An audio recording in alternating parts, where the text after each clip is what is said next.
Hello, welcome to part 2 of Books to Musicals on the Musicologist and the Nerd. I'm Dr. Elizabeth Concord here with Nicholas Atchison Wainwright III. Or Nick.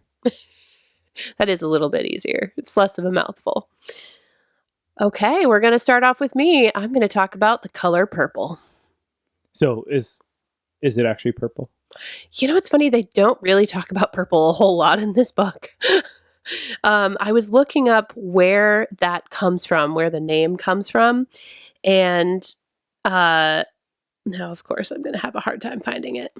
But there's a line in the book that one of the sort of secondary main characters says, God doesn't like it when you walk through a field full of purple and you don't pay attention. And that there's some suggestion that perhaps that's where it comes from. I think that it's actually something different. And I'll tell you about that once you know who everybody is. Okay. Were you forced to read this book as a teenager? I was not. Oh, excellent. Because our mutual friend Megan, I was telling her at a friend's birthday party, actually your wife's birthday party, about how much I was enjoying this book. And she looked at me like I had two heads and said, oh, you must not have had to read that in freshman English. No, I didn't. Best way to kill a book. That's right. Yeah, I had to read Lord of the Flies, which I absolutely abhor, and a couple of other books of Mice and Men, which is okay. Anyway. So Megan is not a fan of this book. I, however, sat down and read it in one day. Was just captivated by this book. For any of you who have been through graduate school, you may have a similar disease as I have, where graduate school basically ruined reading for you. You maybe used to be the type of person who would curl up with a good book for 8 hours straight in front of a fire, and you could read Harry Potter 5 in one sitting. That was me. Totally. Yes, Nick just raised his hand. Yes, that was absolutely me. And then I went to grad school, and it just ruined reading for me. And one of the things that I've really been enjoying about this podcast is the opportunity to research things that really interest me in the music world and the literature world, and just kind of go to town and have a different reason to read it. And not having to do it. Yes. Doing it because you want to do it. Yes. And getting to talk to Nick about it rather than having somebody grill you on it or expect you to come up with huge existential reasons why you should really have read this book and what it means for all of humanity. But The Color Purple, it just grabbed me. And one Saturday, I just read it from cover to cover. It's a pretty short book. The book, I believe, came out in 1982. It's by Alice Walker. And it is, I don't know, probably 200 pages or so. It's about half the size of American Psycho. Yeah, about 300, but that's pretty decent size font. So one of the reasons I chose this is because, as I said in the last episode, in the last Macy's Day Parade, there were a number of musicals featuring people of color. They always have the Broadway shows that are coming up do a number right in front of Macy's. And I was noticing that there were a large number of those shows featuring people of color, and I was really excited about that. And so when I was going through the list that I Googled on books to musicals, I saw this one on there and I thought, oh, that's one I've never read. I know nothing about it. And it's really interesting to see a musical that is almost entirely, all of the main characters certainly are people of color. So in college, at the University of Puget Sound, I took a class on American opera from Dr. Brown and a class on books to plays to musicals from Dr. Block. And in the American opera class, we studied Porgy and Bess, which was the first opera to have an all-black cast. It was by Gershwin, and it's an amazing thing to watch. It's really, really long, really, really sad, and it actually has quite a bit in common, I think, with The Color Purple, although I could kind of tell that it wasn't written necessarily by a person of color. It was more an interpretation of what they thought, what a white person thought would be the experience of a person of color. Uh-huh. Yeah, so it's good, but it's doesn't feel as authentic as maybe it could. I mean, maybe that doesn't matter, but it just seemed it's a little more surface. Sure. So this book is really interesting. In the beginning of it, Alice Walker has a dedication, I guess you would call it, and she dedicates it. Here, I'll just read it to you. So, to the spirit, without whose assistance neither this book nor I would have been written. And I think it's at the end, she thanks the characters for letting her be the medium to tell their story. Like, she sort of feels that she was finding a story that existed and telling it, even though it's fictional. So that I thought was kind of an interesting thing. But this is I picked really dark stories this time, Nick. Well, you are that dark type of person. Oh my gosh, guys, it's been killing me after this surgery. The right half of my face doesn't work, and every time I smile, it hurts like the dickens. And yeah, I'm not a dark person. I smile a lot. But this was a growth moment for me. Yeah, so this book focuses on two sisters. So speaking of Harry Potter, I had some moments in this book where when I watched the movie, I was like, oh, that's how you say that. The main character, her name is Celie, and I really thought through the whole book that it was Celly, and I thought, well, that's a kind of interesting name. I've never heard that before. And I don't know if any of the rest of you read Harry Potter and spent a good chunk of the first book thinking that Hermione's name was Hermione, but I definitely did.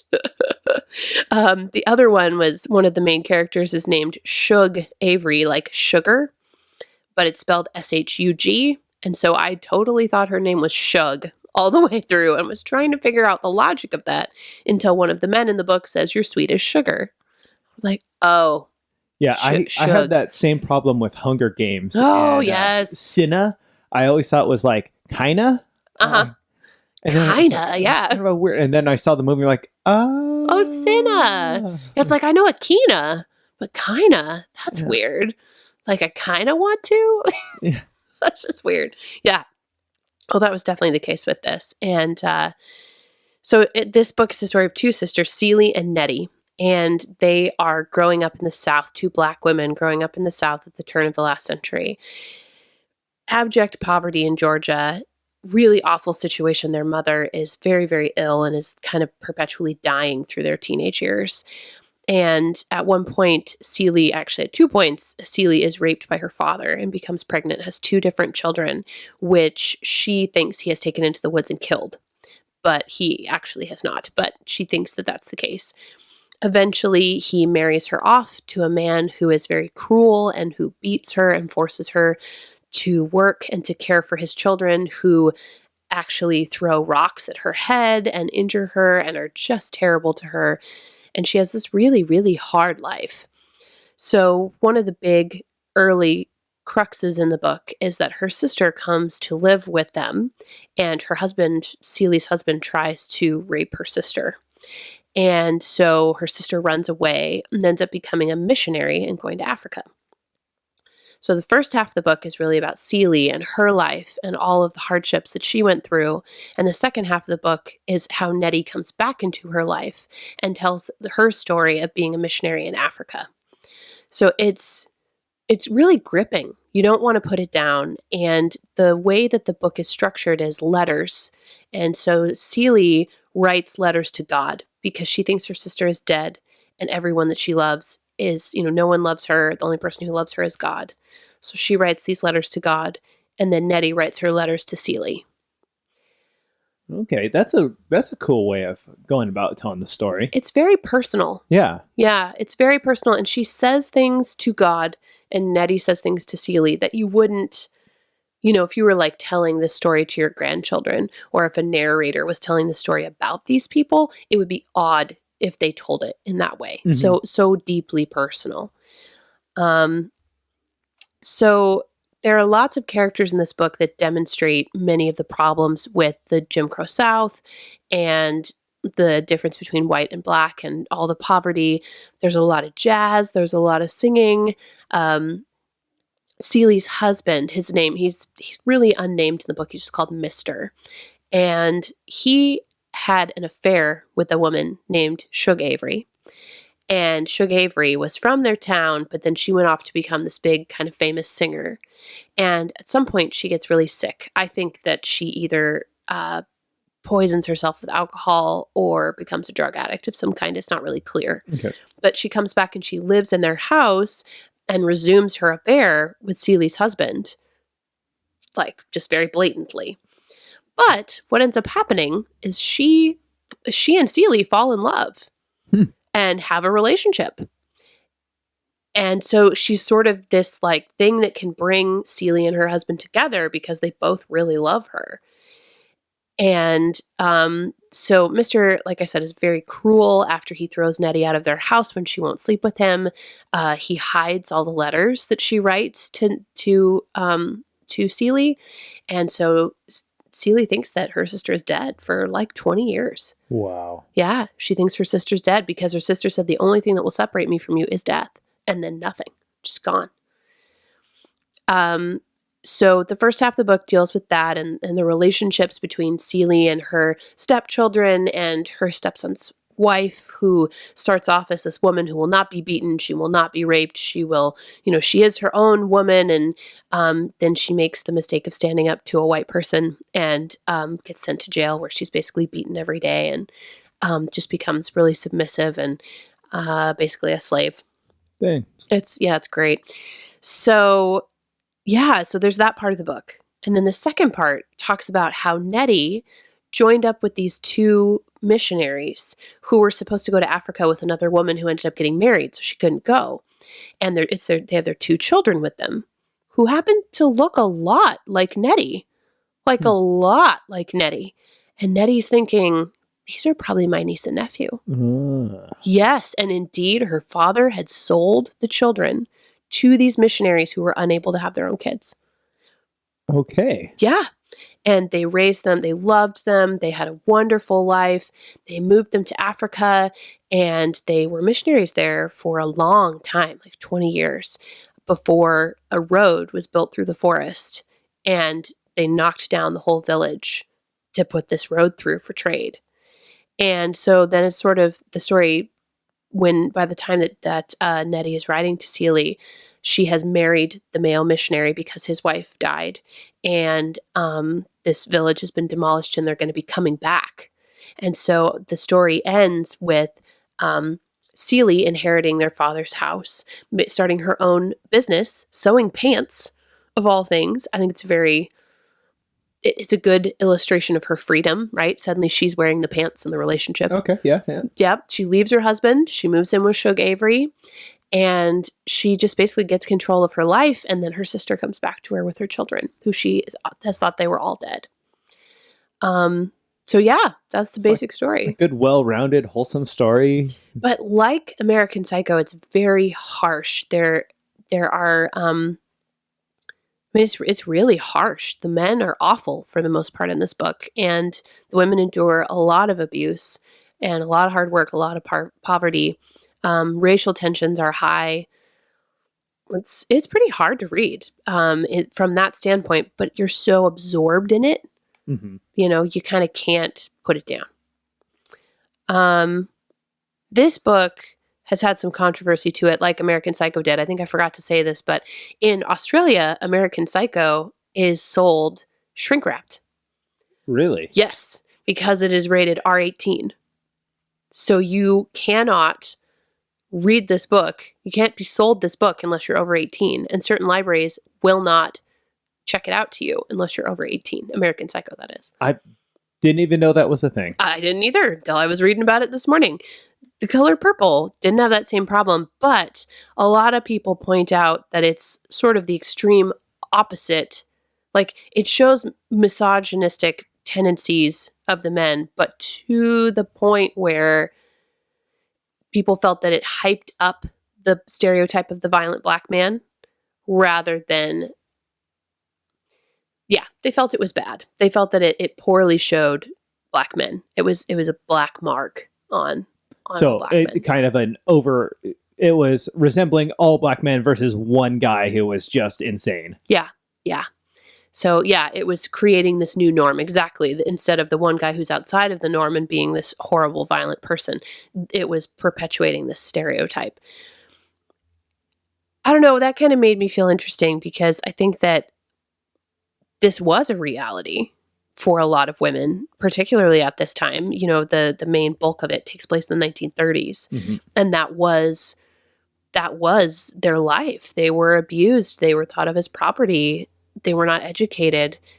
These are kind of common themes in there that women were not thought worth it. Yeah. So it was really interesting. So whatever your take on it, though, I think it's a really good book to read. And this morning, I watched the movie. Steven Spielberg made a movie. Okay, so it's good then. Yes, I loved the book. I would highly recommend the book. The movie was... it did a good... Whereas American Psycho sort of took about 50 pages of the book and made it into a movie, this movie did a good job of hitting a lot of the important plot points. Okay. But I really felt like it was kind of flat. Didn't have the emotional, didn't pull at your heartstrings the way that the book did. I'm kind of surprised to hear that when it's a Spielberg movie. And it's very good, and it was nominated for, I think, 11 not Grammys. Emmys? Yeah, it was nominated for 11 Academy Awards. Spielberg was the only person in the movie of the main characters not nominated, or of the main, people involved who was not nominated. Huh. But it caused huge uproar because it didn't win any. So they felt like it got snubbed. Uh-huh. Mm-hmm. So this was in 1986 awards, I think, because it came out in 1985. And this was the movie that propelled Whoopi Goldberg to fame. She is the main character. Oh. Yes. Yes, it Very says interesting. introducing Whoopi Goldberg. Huh. Okay. Mm-hmm. Mm-hmm. I thought that was really, really interesting. Alice Walker at first was not a big fan of the movie. She too felt that it was lacking that heartfelt, heart-rendering character that was present in her novel. She also felt that it was flat. But after a while, she kind of came to terms with it and ended up liking it. Mm-hmm. This was one of 4 movies that Spielberg did that John Williams did not do the music for. Wow, only 4. Yeah. I guess that kind of makes sense, actually. Yeah. I think part of the deal was that because Oprah Winfrey is one of the other main characters, and if she was going to be in it, her mentor, Quincy Jones, had to do the music. I think that was part of the deal. Oh, that. Yeah. Got it. She can pull some strings. Yeah, well, and even at that point, she wasn't a huge megastar. I mean, she was, famous, but not huge. And I think that Quincy Jones was like, look, this is the way it is, Spielberg. That's just it. Danny Glover plays Mr. in it. It's very interesting watching him be such a horrible character in this show. Like, it's amazing how you can think of someone as such a good, personifying such a good character your whole life, and then it's like, wow, you are really evil.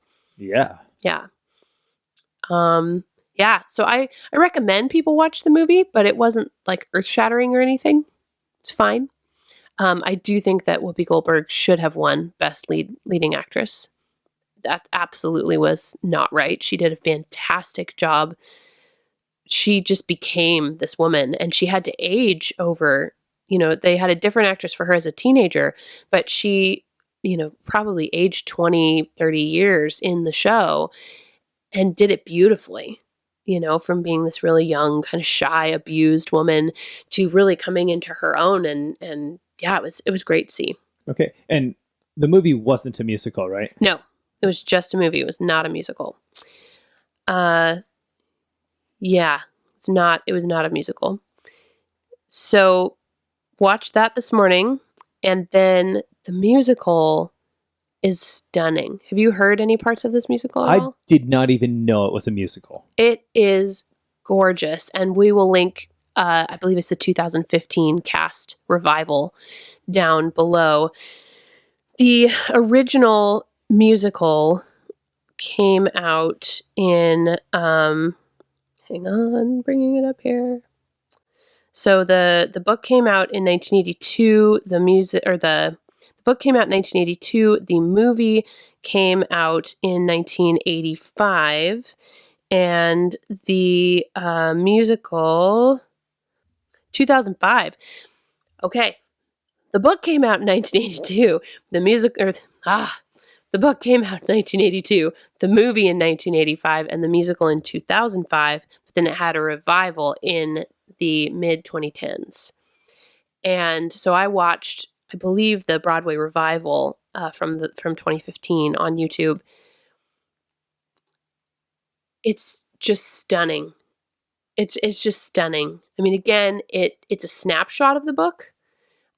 It misses a lot, and you don't necessarily know. Maybe it's said in the program, but you don't necessarily know that Celie was raped by her father. You don't know a lot of the background, and that makes a big difference to who she is. Mm-hmm. But the singers, it's like their soul is being ripped out of them, and they're putting it for you on stage. It's stunning. Particularly the actress who plays Celie is she's just stunning. It's absolutely amazing. And it's got some jazz, it's got some gospel. It's just so stunningly beautiful. Absolutely loved it. I forgot to say, at the end, she finds out that the man she called her father is not actually her father, so her children were not actually incestuous. Oh, okay. Very nice. Which is a bonus. Yeah. One thing that I thought was really interesting about the musical is that there are these little breaks where the women of the community get together and gossip, and that's how you learn a lot of the backstory, like about Celie getting pregnant and all these other things. And it sort of reminds me of from The Music Man. What's the song? Da da da da da, cheap, cheap, cheap, cheap, and all the women are kind of gossiping and talking together. I'll have to look the song up, but they've made fun of it on Family Guy. Anyway, it's a song about women gossiping and basically being like clucking hens. And these women remind me of a Greek chorus, except that they're black women. And they have these little short things where they're talking about like, oh, her husband's really good looking. She's so lucky. When really he's beating the crap out of her. It's the Muses from Hercules. It is. It's totally the Muses from Hercules. It so is. That's spot on. It's the Muses from Hercules. See, Disney is relatable to everything. Exactly. Yeah. So it was really good. I felt like in the musical, they did a really good job of dealing with the lesbian moments. Because that's really, I don't know that Celie really is a lesbian. It's just that she's never actually felt loved by another person before. Mm-hmm. And so it's a totally different experience to make love with someone as opposed to A, be raped by someone, or B, just have meaningless sex. And so to watch her feel loved by someone and to hear it expressed in song is just stunning. So that was really good. And yeah, I highly recommend that everybody watch it. The other thing I liked about the production that I watched, to me, so we were talking at the beginning, why did they call it The Color Purple? Mm-hmm. And kind of right at the beginning of the book, Celie sees a picture of Shug Avery because her husband is absolutely obsessed with Shug. He wanted to marry her. They have 3 children together, actually. Okay. But his father said, there's no way you are wasting your life on that woman because she was a singer. And so Shug Avery there's a picture of her. Celie becomes kind of obsessed with it and about what is this woman's life like. She actually looks like she's happy. She's beautiful. And she always seems to be wearing purple in the musical. Yeah. And they put a moment into the musical that's not in the book or the movie where they bring in the color purple. And it's kind of in their loving moment where they're talking about, God made all these things and he loves all of these things, including the color purple. So that was interesting, but I loved the way that they sort of worked it in that the color purple is associated with Shug, which is associated with Celie's ultimate redemption and her extricating herself from this horrible situation that she's in, this very abusive marriage. That's pretty cool. Just kind of wind a new theme in there, add a theme to the musical that didn't exist in the book, but still is very relatable and works. Yeah, absolutely. And that kind of was hinted at in the book, but never really blatantly stated. Mm-hmm. That was really good. I think some of the most beautiful, the most musical, I can't talk. The moments that were the most beautiful musically happened in the second half, where the letters start coming from Nettie in Africa. And they did this really beautiful sort of African sounding couple of songs where Nettie is talking about her life. The disappointing thing for me about the movie and about the musical is that it really shorts Nettie's part in the story and makes it all about Celie, which it kind of is, but there are lots of vivid descriptions of what Nettie was experiencing in Africa. And she's a very, for being kind of forced out of the book for the first half, she's a very deep character. And the movie did a good job of showing some of the things that were happening, but still it was sort of like a little montage, basically, of what happened to her in Africa. And then, we're back with Celie now. Sure. And the musical did that too. I think they had 2 songs that talked about Nettie's time in Africa that didn't describe one of the missionary ladies dying and Nettie marrying her husband Samuel, and barely touched on all the different things that were going on in this Olinka village in Africa that were similar to oppressions that people were facing in the States, that women were facing. It just kind of cut that all out. So that was a bit of a bummer, and that music was beautiful, and I would have loved to have heard more of it. The other really interesting thing that happens, so in the book, now Nick, cover your ears. This may be too graphic for you. Oh, he's covering his ears. In the book, Shug Avery is asking Celie, well, don't you like having sex with your husband? She's like, no, I hate it. It's totally awful. And so Shug starts kind of giving her tips on things that can make sex more fun. And so she tells her about her clitoris. And then they end up having sex. But anyway, so in the musical, the way that's brought out, is Shug goes to the jukebox, which is this kind of bar lounge place that's opened nearby, and sings this song about push the button. Which is a very clear allusion to what she and Celie were talking about and doing. So I thought that was a cool way to handle that. And then in the movie, the biggest thing that Spielberg regretted is that he sort of hinted that they had a lesbian relationship, but didn't really explore that. And it's a really big part of the book. So it was too bad that he didn't have the courage to include that. And he feels that way too. So he knows about that. But yeah, I highly recommend that everybody go. There are 2. So I watched, again, out of somebody's sleeve, the Broadway version, which was really great. And then there's also a revival cast album, which I will link, which is really, really good. The original 2005 album, I didn't feel like was mastered very well, which is unfortunate. It's good, but it's not well mastered. And when you watch the one that's filmed out of somebody's sleeve, some of them, they clearly didn't get good quality recordings. And so they flip back and forth between the 2005 recording and what they recorded out of their sleeve. And it just, every time it's very jarring because it's so different. Oh. Yeah, it's so different. And the sound quality was terrible in the YouTube one out of their sleeve, but they just it didn't translate as well to CD, I thought. So that's a bummer. It is a big bummer. Listen to the 2015 revival cast album. It's really good. Okay.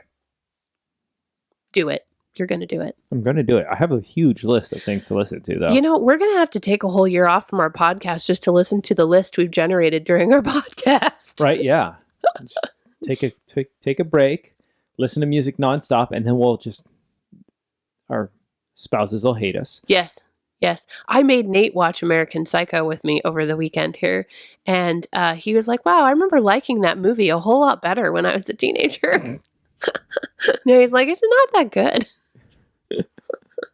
But yeah, so Nick, what are you going to talk about? Okay, Libby knows what I'm going to talk about because this is kind of what sparked our mutual interest in musicals. Definitely. And this is Alexander Hamilton, or the stage production just simply known as Hamilton.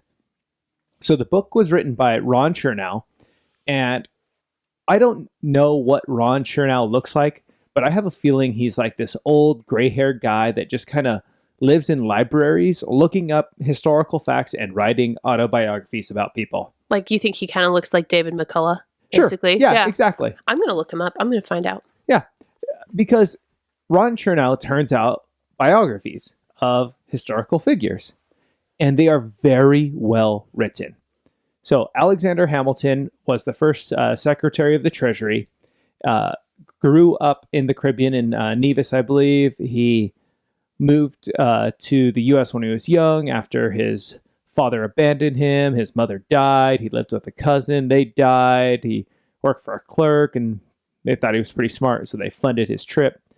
And he grew up, and it's not a small book. Not at all. At the time, I had a job where I could throw in headphones and just listen, but it's just shy of 800 pages long.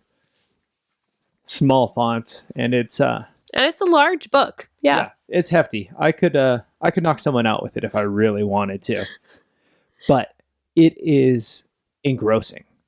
You just want to keep reading it. Now, personally, I do have a tendency. I love nonfiction books because I love stories about people that actually existed that had interesting lives, and it's really hard to have more of an interesting life than Alexander Hamilton did. So, agreed. Yeah. Oh, look, I just pulled up a picture of Ron Chernow. You're totally right. He's like a slightly younger David McCullough. Oh, yeah, exactly. Yeah. That's how you would go to his book signing and be like, yeah, exactly. I get that. Yeah, not at all surprised. Nice looking guy. So, yeah, very plain, nice looking, probably lives around the corner from me and I would never notice. You'd see him on his way to the library and be like, wow, I wonder where he's going. Yeah. No, I probably wouldn't even think that much of him. Just like, oh, dude, okay. Oh, it's Ron. Hey, yeah. Hey, Ron. So, Ron Chernow did a spectacular job, as I was saying, about really telling the story of what Alexander Hamilton was, who he was as a person, what his life was like. And he did it in such a great way that it was a story. It's not just a fact. It's not a list. It's not, just he did this and then this and then this. It really puts you in his place about how he grew up, about the turmoil he faced, about surviving a hurricane and then writing about it, and then his literature turning into this big thing and just becoming so well known for that they just had to keep him going. That to me is very funny. It's almost like somebody who puts up a YouTube video these days and then they hit it big. It's like it's such a small thing, but it really propelled his whole life. Exactly. If that hadn't happened. Yeah, they bought him a ticket to New York, where he was just this like young kid just trying to figure it out from there. And you know what? He did. I'm not going to recount the whole book. It's a big book. It'd be hard. It'd be really difficult to do that. Lots of detail. It's worth every second of reading. The audiobook is great because my eyes get tired after a while. I swapped back and forth regularly when reading this. So, but in short, so Alexander Hamilton grew up in the Caribbean, moved to New York when he was very young, right in the middle of the Revolution, right when America was getting ready to start this big fight with Britain, and he was all for it. He egged them on. He made friends. He made enemies. He was he had such a strong ability to speak and to write that he was a tool for all these people to be able to convey this message. And he was so eager and young that he just wanted to get there and fight. He wanted to be in the army, he was in a special unit. He stole some cannons. He did good work there, but his writing was so intense that he just kept getting pulled away from the front line to just keep writing. Can you imagine if he hadn't been, if they hadn't noticed that he was such a good writer and he'd just, eventually become, I don't know, some kind of colonel and had an entirely military career, and how different things would be? Right, exactly. And it was so, they really captured, Chernow really captured this kind of inner essence that he had. and this kind of struggle he had between the two about wanting to go out and to be frontline, and yet channeling his talents, talents that he bred that really got him over to New York and to be part of this whole thing. And eventually, he does kind of settle into the role better of being an assistant, being the one writing. During some battles, he was working under General Washington. He was conveying to Congress the need for supplies. He was the one that was really the word, or the words he was speaking in behalf of these, to the point where they weren't dictating to him. They just said, write it. And that's how he essentially became, how he ultimately became a Secretary of the Treasury, one of the first members of the cabinet, of the first cabinet of the United States. Pretty epic. Yeah. The funny thing is, George Washington didn't know he was good with math. Really? Yeah. No, somebody recommended to George Washington, hey, you should make this guy Secretary of the Treasury. He's really good at math. And George Washington's like, oh, really? I mean, yeah, I'll make him, but Of course, definitely, yeah. Because when he was still just a general, George Washington was, Hamilton was his right-hand man. He was the one that he went to, and he penned all his orders, everything through. He was his scribe, basically. Yeah, can you imagine how much Ron Chernow had to go through? Because I think a lot of that has been saved, has been kept. Well, yeah, exactly. And how many letters he must have read. I mean, holy cow. He wrote so many letters, just innumerable amount of letters.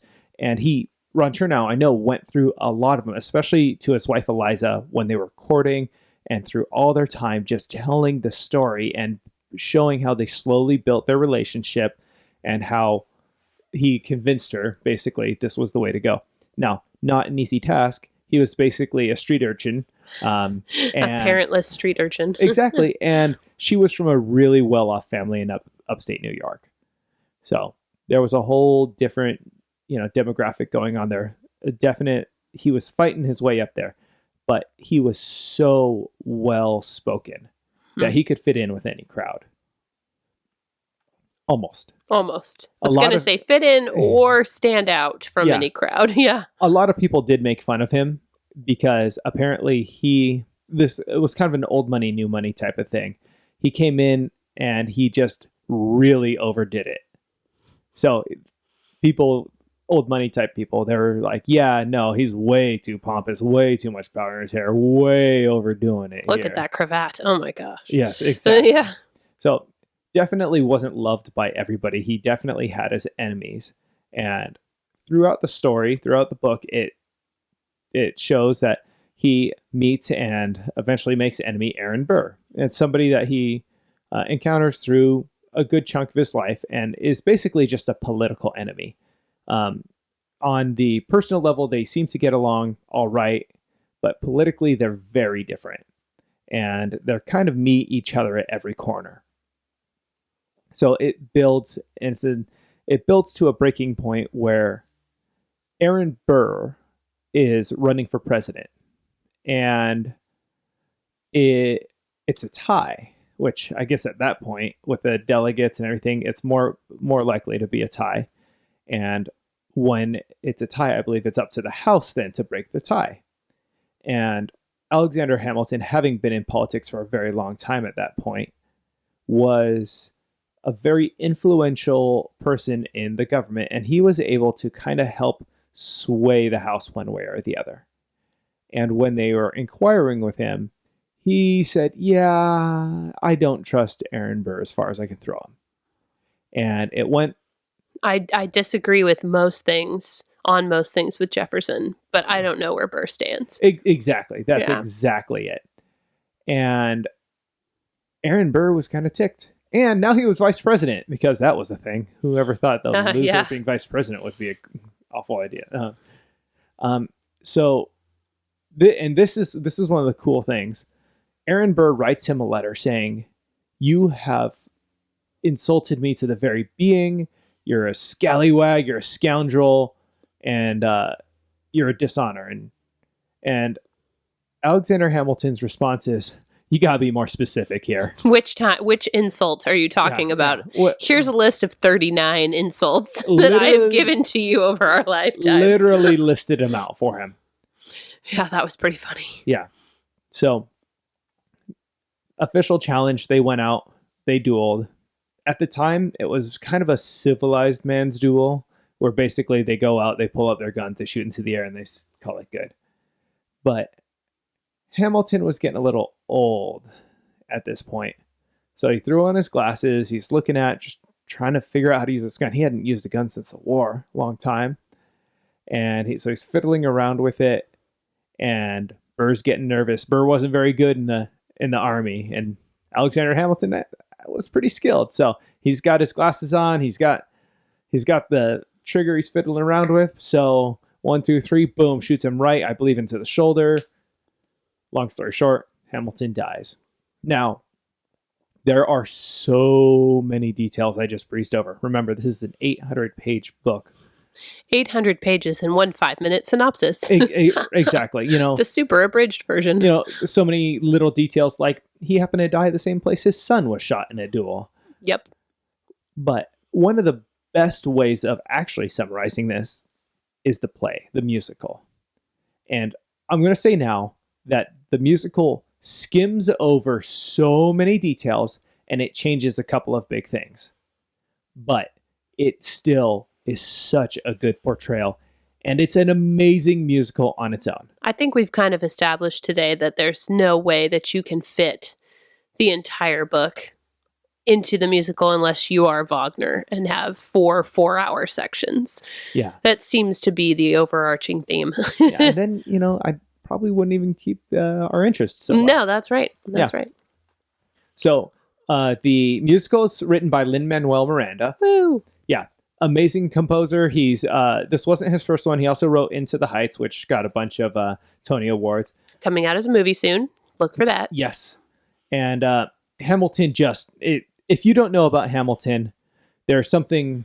You've been out of the musical world for way too long. You've lived on a bigger rock than we have. Maybe a smaller rock? You've lived on a smaller rock than we have. Exactly, yeah.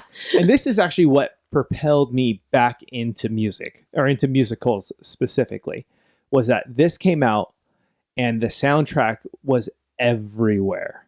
There was not anybody you could walk past not seeing it. And to the point where a friend of mine who is a theater director for our local high school... That's exactly what I was thinking. ...was so sick of it. She didn't want to see the musical because she was so burned out from the music because all of her theater kids were singing it nonstop. They were obsessed. So yes. What makes this musical stand out from kind of the classic musical is that it's almost all hip-hop and rap. And it's hip-hop and rap that tells the story perfectly. It's spot on, and it's very, very well presented. There's only a couple of classical musical styles, more what you would expect out of musical, and a lot of them are parody. Exactly. Like all the ones of King George. Those are very they're playing old instruments and well, that's exactly it, because they are portraying this old style of ruling, this old thing, versus the new up and coming. This is what's changing. Yep. And it's very much a juxtaposition there, the old way of doing musicals versus the new way. The other big thing that was kind of groundbreaking in this is they are portraying very old white people with very young black people. That is really interesting. It actually just occurred to me. What if we did the same thing in our government? We replaced every old white man with someone of color or a woman or something a little bit different. Wouldn't that be interesting? You don't have to put that part in, but wouldn't that be interesting to just be like, let's just flip it. Yeah. Yeah. But so the thing with this, though, with the replacing old white guys with young black guys, there was actually some criticism about that. Basically whitewashing history. Like, there was a lot of racism. And the book actually goes in a lot of detail about this. Alexander Hamilton actually was part of a club that was very much against slavery. Very, very much. He was, kind of a forefront of that. But George Washington had a lot of slaves. So did Jefferson. Jefferson had a lot of slaves. It touches lightly on that in the book, but there's a lot of slavery. There's a lot of issues that are going on there that are just completely washed out during the play. Well, not entirely. There's one really good song where Hamilton and Jefferson are debating back and forth, and Hamilton, if Jefferson brags about how the South has paid off all of its debts, and Hamilton goes, well, yes, I do know, actually, because you use slave labor. So obviously you've paid off your debts because you're horrible slavers. Yeah. And, but it isn't super prevalent. It's very much, and there's, a little talk about the 1st Black Battalion, and there's a couple of light points in there. But what I think the musical does is it gets people actually looking at history, at least people that are interested in it. A lot of people will just love the music because it's great, and they'll love the show because it's a great show. But then it gets people diving deeper, and that's what got me into reading this book. The music was just so good and I started watching interviews with Lin-Manuel Miranda, and he's talking about how he just got lost in this book and how it just completely changed him, and he had to make this musical from it. So I'm like, okay, well, obviously I have to get this book. So I got it, I read it, and then Libby was like, well, obviously you have to get this book, and bought it for me as a gift, the week after I finished it. So well, I'm behind the times. Yeah. So now we each have a copy to read, and I've just gotten my father-in-law hooked on Ron Chernow, actually, which I've totally debated. If anyone knows, let us know. Is it Ron Chernow? Ron Chernov? How do you pronounce it? Yes, but so if you haven't read Washington, it's fantastic. And Grant just hit our bookstores, and my father-in-law is almost finished with it, even though it is bigger than Hamilton.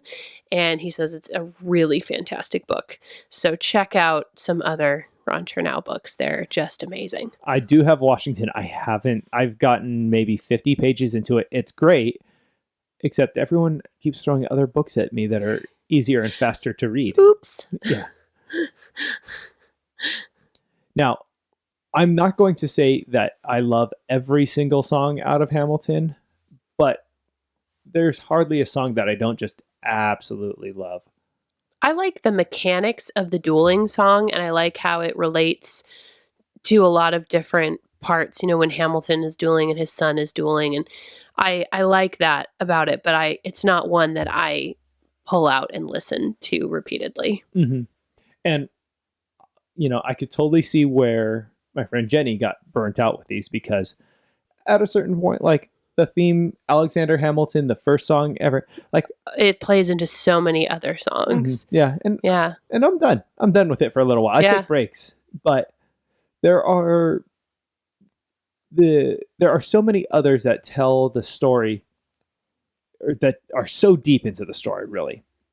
So, Guns and Ships, probably my favorite. It also is the fastest rap, the fastest rap on Broadway. And you think it is, or someone else has actually said it is? It legitimately is. And Daveed Diggs is the fastest rapper on Broadway with that song. Huh. So is he related to Taye Diggs? I have no idea. From Rent? I wonder. I'm going to have to look. Continue on. I'm going to Google. Okay. Yeah, so that one's a really cool, and when you look into it, it really does tell the story about how they went back to France to ask for help and came back with a whole artillery, and it's like, oh yeah, France is helping. We're going to help you kick some butt. The flotilla's here. Yeah. And I mean, that made a huge amount. But it's not all rap. Then there's songs like Dear Theodosia. Oh, it's such a good song. It is. It's a sweet, soft song. It's Aaron Burr talking to his young daughter. And it's sweet and it's loving. Now, I'm going to take a little note here. Just tell you, the play makes Aaron Burr seem way more level-headed and evenly sided than the book does. The book pretty much just says, oh yeah, this guy's a jerk and he only plays to his own power. The play makes him look very even-handed, slightly leaning to one side and, kind of back and forth, and you could kind of love him a little bit more. In fact, it was yeah, that I liked his character a lot. So there's a lot of different results there. Now I'm looking through the whole list right now, and holy cow, 46 songs in this musical. Yeah, I think that my favorite has to be Aaron Burr's song, "Wait for It."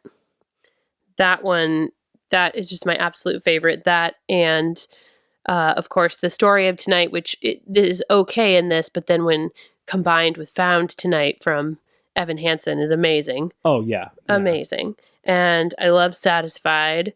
I love Helpless. Um, I actually really like the cabinet battles. Those ones are really cool. And in the Hamilton mixtape, which is an additional soundtrack that came out with this, there is a third cabinet battle. Oh, really? Yeah. I'll have to look for that. I didn't even know that was a thing. Mm-hmm. And yeah, so as I'm looking through this list here, it tells the story of the play. And now I have seen this play again through someone's sleeve. I think Libby and I both sat down and watched this one. That one may have been through their buttonhole. Yeah. Do you remember? That was very funny. You could definitely tell when the usher came over and they were suddenly like, whoop, putting my coat back on. Yeah. You know? But there was hardly anything that you couldn't tell happened. I think there was one scene in the play that you couldn't surmise from the music. Right. So if you listen to the soundtrack, you have the story down. Yep. Yeah, I think that's partially because they took Lin-Manuel Miranda sort of did more of an operatic musical by including the rap in there as recitative. And so the spoken word is almost as much a part of the music, because it's quote unquote recitative. Whereas a lot of musicals, they'll sort of have breaks where they have some dialogue, so you miss some things. Like American Psycho, there are definitely chunks where you're like, who knows what just happened there? Mm-hmm. But yeah, when you listen to Hamilton, you get the majority of the story. Yeah. From the soundtrack. When I watched it, I was not at all surprised at any little thing. Like I said, there was one little scene where it really kind of made sense, and I'm glad they added it, or that it was in there because it was an important part of the book. But then just everything else was absolutely just went right along with the music. So it's been one of my favorite musicals. It's the one that kind of launched me into musicals, and it just swept away the Tonys, to the point it was actually a joke during the a literal joke made by the host of the Tonys, who was James Corden that year. He was doing his opening number, and he was mimicking, parodying a bunch of different styles, and I can't even remember what the song was, but it's like, it has the line said, "Just you wait," and he's pointing at the cast. And now, just you wait. No, just you wait. Yeah, right there. It was, you're gonna win. Everyone knew it. There was no surprise when they just completely swept the Tonys. As they should have. It was amazing. It was absolutely amazing. And honestly, that year was amazing for Broadway in general. But I think, was it 2015 when this came out? I'm trying to remember. So it definitely came out while Nick was our roommate. So it was probably either 2015 or 2016. He's checking now. Hold, please. Googling. Stand by for Google. Stand by for Google. Just you wait. Just you wait. It came out in not 2020. Well, and I did hear recently, too, that they are actually going to be releasing as a movie one of the 2016 Broadway productions of Hamilton. And I am going to pre-order the crap out of that thing. So this came to Broadway January 20th of 2015. Sometime during the run of the original cast, they had a professional film setup going in there and had it filmed completely with the original cast. Really well done from what I understand. That's great. Then they had a bidding war to the different movie studios about who can have the rights to put this out. So I believe it's coming. Disney. It's going to be Disney. Disney won it, and It's coming into theaters. One second. I believe it's December of this year. Oh my gosh. Yes, we have a movie double date already. I'm so excited. We basically, I don't know about you, Nick, but we basically never go to movies anymore. And Nick works a lot in the evening, and as does his wife. So I bet you that you don't either. Yeah, no. And this is one that I'll just like call in. Hopefully, Robin, you are not listening to this. Yeah. Turn it off now. Nick's supervisor, turn it off now. Yeah. So it's okay. So it's coming out in 2021, and it's not a reimagining. It's not Cats. Thank God. It's the film, or it's the stage show, shot not through someone's sleeve. The other thing that is really, really exciting is that as long as the COVID thing doesn't go totally crazy, the Broadway version is touring through Seattle in May and June.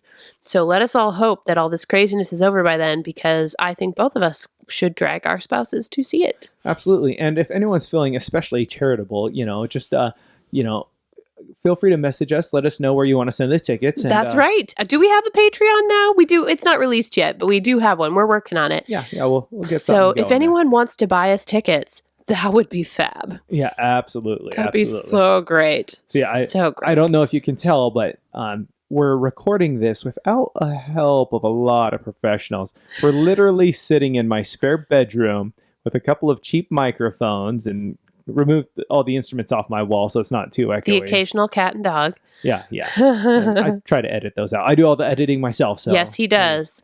And I usually come up with the topics, although we do have a good bit of back and forth about what we want to do. And mostly we just want to encourage other people to geek out about music and musicals and all those other things as much as we do, and to listen to new things and have something cheery to think about. Although I don't feel like either of my musicals were particularly cheery. Your Hamilton, actually pretty much everybody in yours dies. Your two musicals, the two main characters. Yeah. Sorry guys, we didn't pick a particularly cheerful round this time. You know what? I didn't pick cheerful, but I picked great books and great musicals. Yeah. I feel that way too. In fact, Wicked and Hamilton are probably the two, or some of the two biggest musicals in the last 20 years. Oh, absolutely. Absolutely. I actually almost had the chance to see Wicked on the West End, and I didn't go. And that's it. I'm really bummed out that I didn't go. I'm not surprised, though, that Hamilton has a bidding war had a bidding war for who was going to produce their movie, because I remember before I had seen it, a bunch of our friends were obsessed with it, Amy and Brandon in particular, and they kept asking me, well, are you going to put your name in the lottery to try to get tickets? I'm like, why would I do that? What show is worth that? No. And then I listened to it and I was like, I have to see this show. It's amazing. Yeah. I think at that time, though, that involved flying to New York to actually go see it. It did. Well, Brandon got really lucky because I don't remember where he was, but he went somewhere for work. And while he was there was some touring show or something. This was maybe a year and a half ago or something, some touring show. And he actually was able to get tickets and go see it in the theater.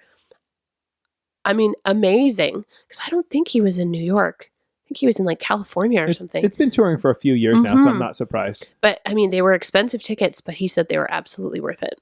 Yeah, that's my justification right now is, do I want to spend, I think the cheapest tickets are about $390. Maybe we have to leave our spouses at home. They can take care of the pets. Exactly. Sorry, guys. Oh my gosh. Well, the other good musicals that are coming to Seattle coming up soon, one of which is by Alan Menken, is Sister Act. Oh, yes. Yes. I heard great things about that one. Yeah, I'd love to see that. And then the other one, oh my gosh, it just fell out of my head. Well, anyway, Sister Act looks like Book of Mormon. That's the other one. Book of Mormon's going to be here. I have a friend that already has tickets to go see it. Just as expensive as Hamilton. I really wanted to go.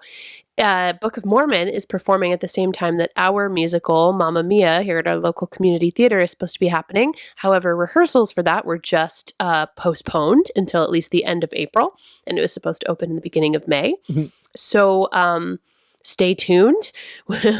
Poor theater people everywhere. Right now, I really feel bad for artists. And I will say, if anybody out there beyond our lovely friend group listens to this, go out there and support a local artist. If you see someone playing music on the street or at your local bar, if you know a new artist who's got a CD out, someone who's got a Patreon, go and support them, because this COVID virus has been really hard on anyone who depends on crowds for their living. So support your local small businesses. Yeah, that's my soapbox. Our local community theater, which just turns out such amazing stuff, has completely shut down every production until I think at least April 24th. Yep. Which was absolutely the right thing to do. We don't want to put people in danger, but guys, our community theater, just to give you an idea, I think our main theater seats 225, something like that. So the governor said no more groups of 250. So we're just right under it, but no reason to play with people's lives. Yeah. Just got to be safe right now. Yep. So hopefully we will be bringing you more content very soon. Forgive us if there is a gap due to COVID. We will do the best we can. Yes, and we promise it's not all going to be about musicals. That's just our first season here. It's been on the top of our mind, so we're just rolling with it. At some point, we're going to really tap Libby's mind and really channel her PhD there. And soon we'll be learning about... Wait, what was your specialty there, Libby? My specialty was late 19th century music in Victoria, BC, and particularly how musical ritual was used to empower... Nick's falling asleep. Was used to empower British peoples, particularly English British peoples, and add to their ability to rule non-British peoples in the city of Victoria between 1871 and 1885. Maybe we'll only have one episode on that. It's okay. For anyone who's a skipper out there, you can skip that one if you want to. My dissertation is available. Just let me know if you're interested. Musical ritual and identity. It's great. Yes. So tune in to our next show where we are going to be... Oh, you know what? We're not ready for this part yet. Nick, what's been on your playlist this week?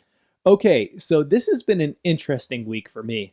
I am very much a nerd, a geek, however you want to say it.